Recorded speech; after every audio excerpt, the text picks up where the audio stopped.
మోహపు చూపులు ఎలా వస్తాయంటే, ఫస్ట్ చూస్తాడు, చూడగానే ఏమవుతాడు, అట్రాక్ట్ అవుతాడు. అబ్బా భలే ఉంది అమ్మాయి, భలే ఉన్నాడు అబ్బాయి అనుకుంటారు. ఇప్పుడు ఆ భలే ఉన్నాడు అని అనుకునే దగ్గర ఆగదు అది. అక్కడ నుంచి దాన్ని మరలా ఏం చేస్తాడు, ఊహాలోకంలోకి వెళ్తాడు. ఆ ఊహాలోకంలోకి వెళ్ళినప్పుడు ఈ అమ్మాయి అక్కడ కూడా వచ్చేద్ది. వచ్చినట్టు ఆవిడకు కూడా తెలియదు, ఈడు రప్పిస్తాడు. ఈ అబ్బాయి అక్కడ కూడా వచ్చేస్తాడు, వచ్చినట్టు ఆడికి కూడా తెలియదు, ఈవిడ రప్పిస్తుంది. ఇప్పుడు ఈ ఊహాలోకంలో వీళ్ళకంటూ ప్రపంచాన్ని క్రియేట్ చేసుకుని ఆ అబ్బాయి అక్కడికి వచ్చేసినట్టు, వీళ్ళిద్దరూ చట్టపాటాలు వేసుకుని తిరుగుతున్నట్టు, వీళ్ళిద్దరు రెక్కల గుర్రాలెక్కి ఎగురుతున్నట్టు, వీళ్ళిద్దరూ ఏవేవో ఇంకా అక్కడ నుంచి జరిగించుకుంటున్నట్టుగా ఊహల్లో తేలిపోయి తిరిగిపోయి అక్కడ నుంచి ఇంక మైండ్ ఒక ఎడిక్షన్ ఏర్పాటు చేస్తుంది, ఒక క్రియేషన్. అది ఇది ఒక భ్రమ.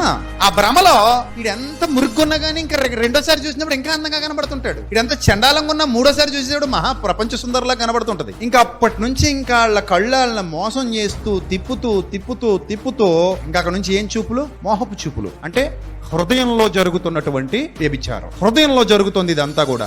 ఆ తర్వాత జరిగే తప్పులకు మీరే బాధ్యులు. అందుకే యేసుప్రభు అన్నాడు, ఒక స్త్రీని మోహపు చూపుతో చూచు ప్రతివాడు అప్పుడే ఆమెతో వ్యభిచారించిన వాడగును అన్నాడు. జాగ్రత్తగా